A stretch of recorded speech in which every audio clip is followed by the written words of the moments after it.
This is my response to Amy's question set 3. Question 1.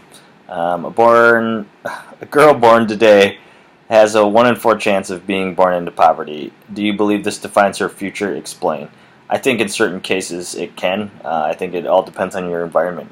Poverty in America, I think sometimes can mean something different than poverty in, say Haiti or Peru or any of the other countries that we kind of covered.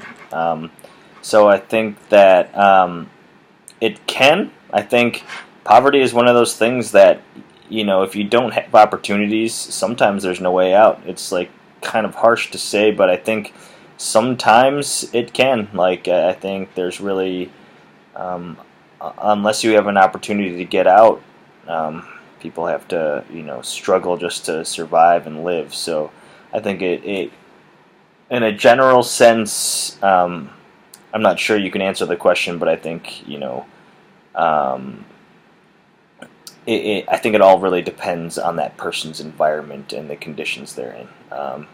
So, yeah, I think in some cases, yes, but in other cases, no.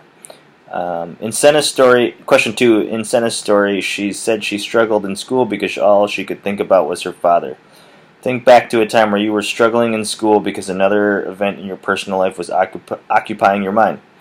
How did you move past it or work through it and continue to learn?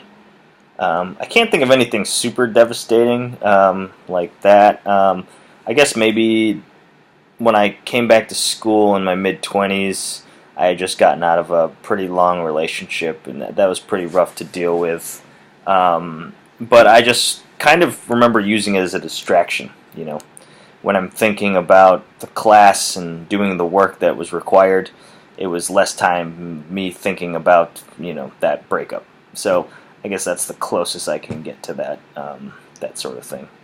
And question 3, words make for mighty weapons. What does this quote mean to you? I think that words, in the most simple sense, contain information. And I think that information, and depending on what it is and how you use it, can be a weapon. I think information and knowledge is how how things get done, how things get made. You know, broken down to the simplest unit, you can't do anything without information. And I think words carry information, and depending on how they come out and are processed, they can be powerful tools, which I think qualify as weapons in a metaphorical sense.